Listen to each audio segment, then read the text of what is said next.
Hi friends, இப்போ நம்ம பாக்கியலட்சுமி பார்க்க போகிறோம். பாக்கியலட்சுமியில் என்னடா அது இப்படி ஆயிடுச்சு அப்படிங்கிற மாதிரி போயிடுச்சு. ஒன்றும் இல்லைங்க, கோபி வந்து புலம்பிட்டு இருக்கதை பார்த்தோன்னே ஈஸ்வரி பாட்டி, என்னடா கோபி ஏன்டா தனியாக பேசிகிட்டு இருக்க அப்படின்னாங்க. ஏம்மா நீங்கள் வேறு ராதிகாவை கல்யாணம் பண்ணதில் இதே எப்படி தனியாக தான் பேசிகிட்டு இருக்க அப்படின்னு நினைக்கிறாரு. சரி மைண்ட் வயசுன்னு நினச்சி வெளியே பேசுகிறப்பா இல்லை உனக்கு தேவையாப்பா அப்படிங்கிற மாதிரி இருந்தது.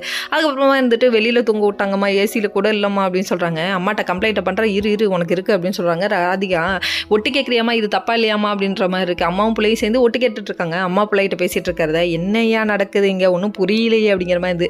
அதுக்கப்புறம் என்ன சொல்கிறாங்கன்னா, நான் உங்களுக்கு காஃபி போட்டு எடுத்து வராமல் இருமான்னு சொல்லிட்டு போய் காஃபியை போட்டு கொண்டு வந்து கொடுத்தா, ஐயோ அதை குடிக்கவே முடியலங்க, ரொம்ப கேவலமாக இருக்குன்னு சொல்லிட்டு அப்படியே வச்சுட்டு சமாளிச்சுட்டு இவங்க ஒரு பக்கம் வாக்கிங் போகிறேன் கிளம்பி வந்துட்டாங்க.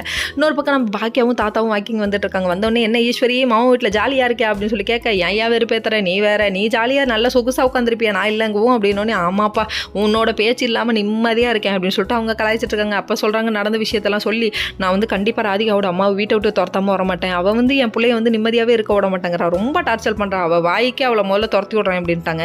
எடுத்த சம்பந்தம் முடிப்பேன்ட்டாங்க. ஈஸ்வரி பாட்டியா கொக்கா இருங்க காமிக்கிறேன் இதுக்கப்புறம் அப்படின்னு சொல்லிட்டு அவங்க பிளான் பண்ணிட்டாங்க. இன்னொரு பக்கம் நம்ம பாக்கியா இருக்காங்களே பாப்பா வேற லெவல்ப்பா அப்படின்னு சொல்லிட்டு ரெஸ்டாரண்ட் நல்லபடியாக நடத்திட்டு இருக்காங்க. அதுக்கப்புறம் பார்த்தீங்கன்னா நம்ம எழில் அமிர்தாட்ட வந்துட்டு இந்த மாதிரி படம் நல்லபடியாக வந்துடணும், நான் ஜெயிச்சிட்டேன்னா கண்டிப்பாக எங்கள் அம்மா ஜெயிச்சதுக்கு சமம் அப்படின்னு சொல்லிட்டு சொல்லிட்டு இருக்காங்க. உண்மைதாங்க, கஷ்டப்பட்டது பூரா நம்ம பாக்கியா தானே, அதனால் அவங்க ஃபீல் பண்ணி சொல்லிட்டு இருக்காங்க. அதுக்கப்புறம் பார்த்தீங்கன்னா பாக்கியாவோட ரெஸ்டாரண்ட்டுக்கு வந்துட்டு யார் வரா, நம்ம பக்கத்தில் பார் எடுத்து நடத்துறாரு அந்த தம்பி வராப்பில், டே தம்பி மூஞ்சி கொலன்னு இருக்க அச்சு நவுத்திடும் ஓடி போய்டு அப்படின்னு சொல்லிட்டு பாக்கியா டெரராக பார்க்குறாங்க. ஓகே ஃப்ரெண்ட்ஸ், நெக்ஸ்ட் வீடியோவில் பார்ப்போம், பாய்.